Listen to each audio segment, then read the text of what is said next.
Non, merci beaucoup. Je tiens d'abord à remercier le vice-premier ministre, ministre belge des Affaires étrangères, pour l'honneur qu'il vient de nous faire en nous visitant ici au Palais du Peuple, et donc au Parlement, à l'Assemblée nationale.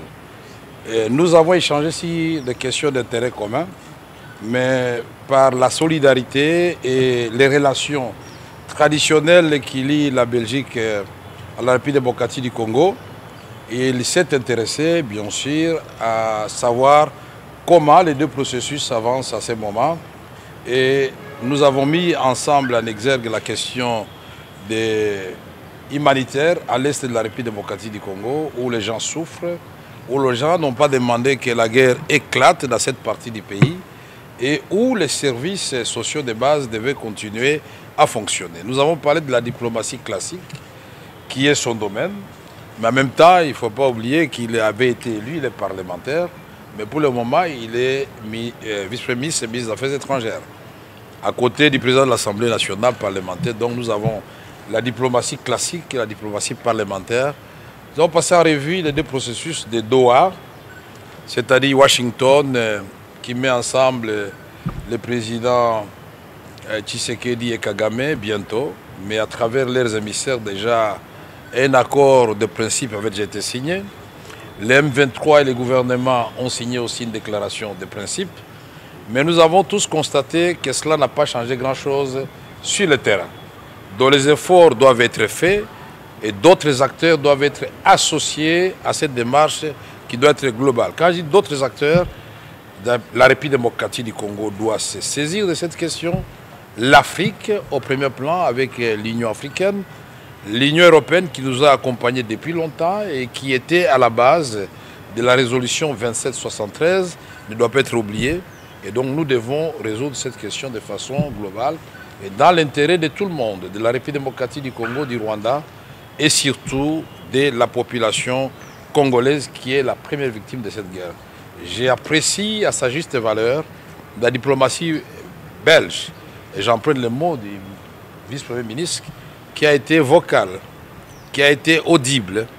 La Belgique a, sans fioriture et sans ambiguïté, plaidé pour que le Congo et le Rwanda ne puissent pas bénéficier du même traitement, puisque nous n'avons jamais franchi la frontière commune entre nos deux pays, le Rwanda et la République démocratique du Congo.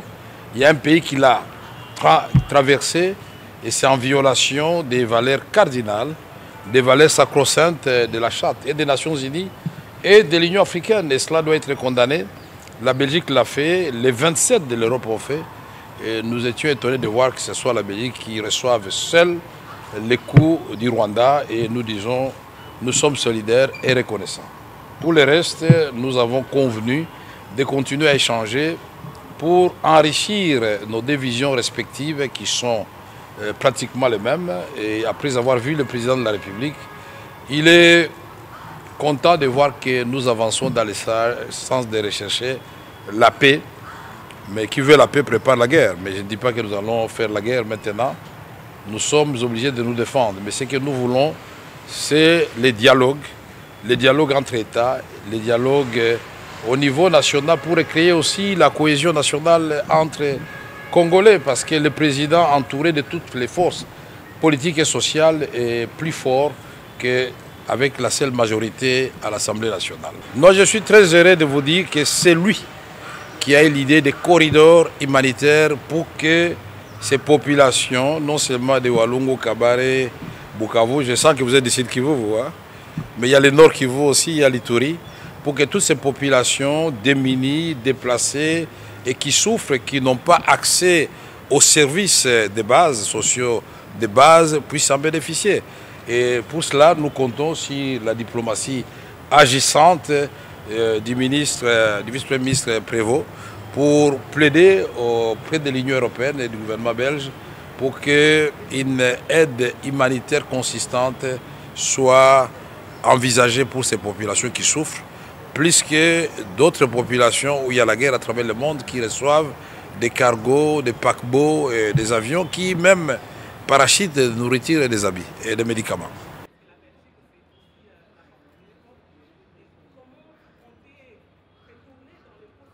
D'abord, permettez-moi à mon tour de commencer par des mots bienveillants à l'attention de l'honorable président de l'Assemblée nationale. Très honoré que vous ayez pu, avec votre délégation de parlementaires présents, consacrer pendant cette période de congé parlementaire un peu de temps, du temps précieux et utile, je le pense, à nos échanges et je voudrais vraiment vous en remercier.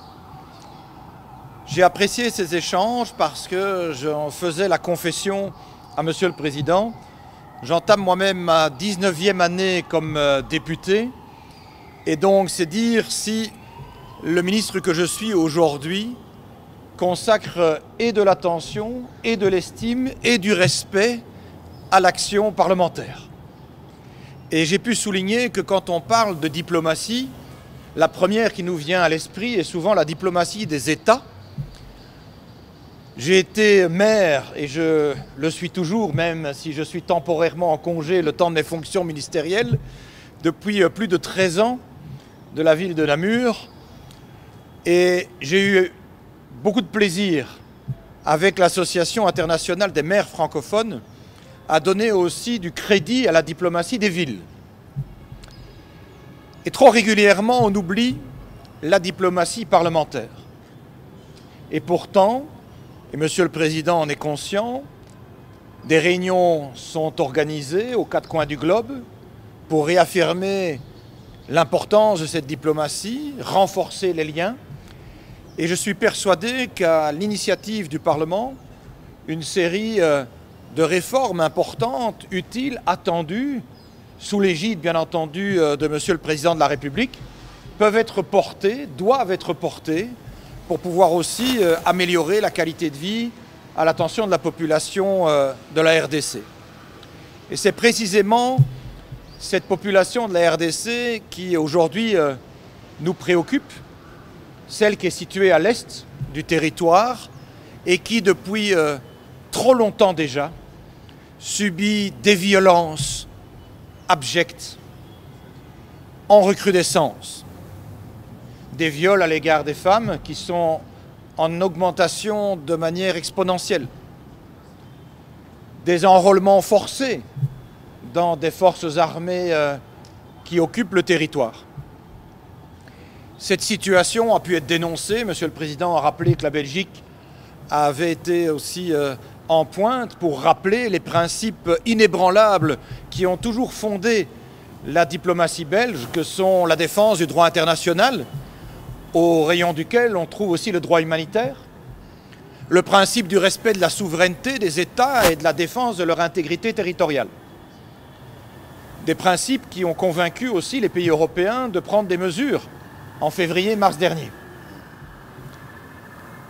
La Belgique se réjouit des initiatives qui ont pu être prises il y a quelques mois déjà par Washington, par Doha, mais reste convaincue que si l'on veut obtenir un résultat durable au niveau d'une paix effective sur le terrain, on ne doit pas uniquement externaliser le processus de pacification, mais s'assurer évidemment que les acteurs africains en sont eux-mêmes partie prenante, dans la même logique que ce que nous plaidons les Européens dans le conflit ukrainien, en estimant qu'il ne saurait pas y avoir de solution sans l'Ukraine ni l'Europe.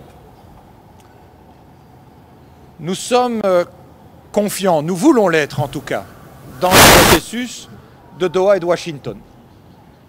Mais nous sommes aussi lucides et nous devons l'être, en reconnaissant aujourd'hui qu'un mois plus tard, la situation sur le terrain ne s'est pas améliorée, qu'il y a toujours la commission d'un grand nombre de violences et d'exactions, et que l'heure plaide urgemment pour que ce qui a été signé prenne corps et impacte la réalité à l'est du Congo.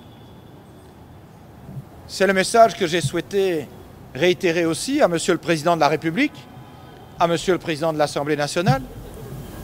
Depuis 7 mois que j'exerce les responsabilités ministérielles qui sont les miennes, il n'y a pas de chef d'État que j'ai plus régulièrement rencontré, jusqu'à 3 fois à présent, que le président Tshisekedi. C'est le signe d'un lien qui unit nos deux nations pour des motifs historiques, bien entendu, mais c'est aussi le reflet de notre volonté de rester cohérent par rapport à la défense du droit international. À l'heure où il est malmené, à l'heure où le multilatéralisme a besoin d'être réaffirmé, à l'heure où on assiste aux quatre coins du globe à une course à l'armement.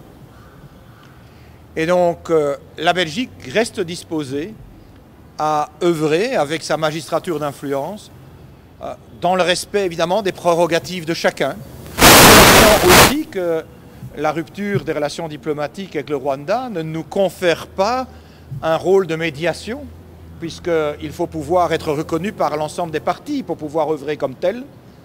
Mais nous avons en tout cas une compétence et des convictions. Et ces convictions nous amènent à rester des vigiles pour le droit international, raison pour laquelle je suis chagriné que depuis les mesures édictées en février-mars dernier au niveau européen, la question du conflit à l'est du Congo n'ait plus guère animé nos débats. Je pense que c'est quelque chose que nous devons rectifier. Le fait que Doha et Washington soient dans un processus qui implique le gouvernement congolais, les autorités rwandaises, le M23, ne doit pas exonérer les Européens de continuer de se mobiliser pour la crise humanitaire, indépendamment de la question politique, mais à côté de celle-ci, la crise humanitaire qui sévit à l'est du Congo et pour laquelle procurer les services de base essentiels, l'accès à l'eau, à l'électricité, aux soins, reste indispensable à procurer à une population qui n'a rien demandé et certainement pas d'être la victime du conflit. Je veux saluer le rôle des travailleurs humanitaires qui, dans des conditions extrêmement compliquées, essayent aussi de pouvoir faire œuvre utile. Je veux redire notre conviction que la mission onusienne de la MONUSCO a encore du sens et doit peut-être en retrouver davantage encore à travers la prolongation de son mandat, mais aussi la remise à jour de celui-ci à l'heure de la réalité de terrain d'aujourd'hui, plutôt que de continuer d'œuvrer avec un mandat qui a été esquissé originellement il y a un très grand nombre d'années. Bref, tout ce que nous pourrons faire pour pouvoir apaiser la situation et œuvrer le plus rapidement possible à cette paix, nous voulons le soutenir, y compris donc ces initiatives internationales de Doha et de Washington. Je vais me rendre ce soir avec ma délégation à Lubumbashi. Lors de ma première visite, il y a 4 mois, j'avais aussi souhaité m'orienter vers l'Est en m'étant rendu à Béni, au contact d'une série d'associations, de témoins, de victimes, aussi aux côtés de Réginald Morel, qui a créé un dispensaire de soins de grande qualité au bénéfice de la population. Nous avons aussi des enjeux importants à Lubumbashi sur les questions économiques, qui ont aussi été des sujets que j'ai abordés avec M. le Président et M. le Président de la République et de l'Assemblée nationale. Les questions minières, on le sait, mais il ne faudrait pas que celles-ci occultent l'urgence sanitaire et humanitaire, et c'est ce qui mobilise aujourd'hui la diplomatie belge en premier ressort.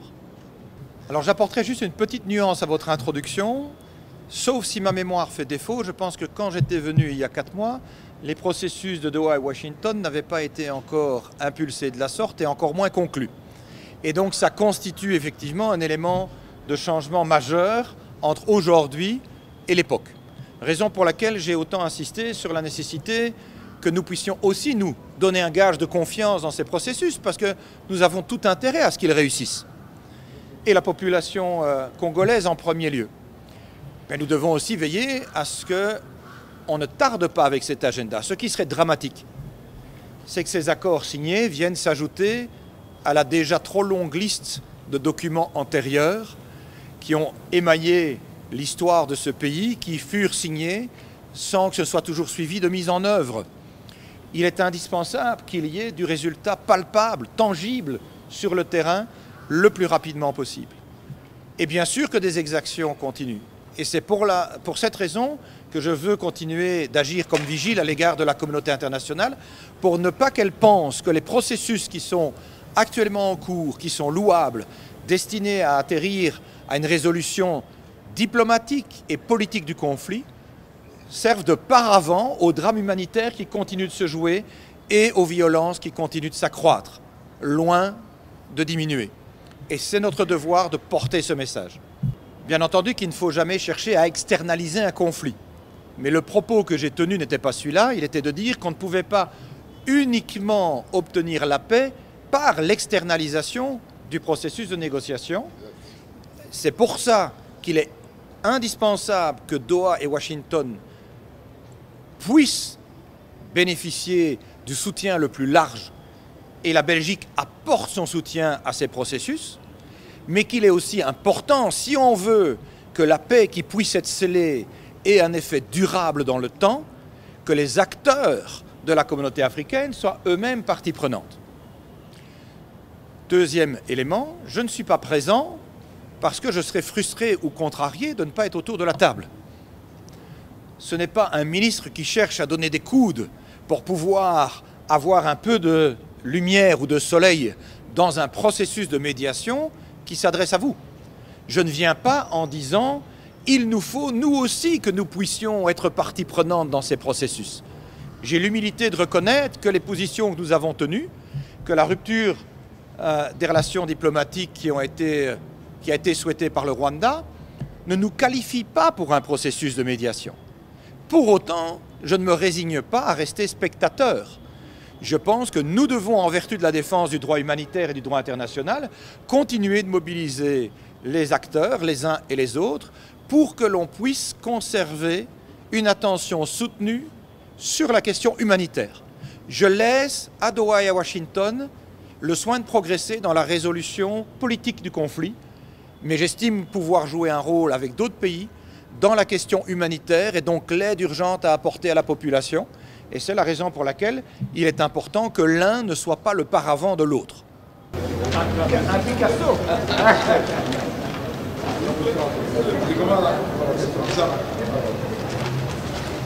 Donc là, nous avons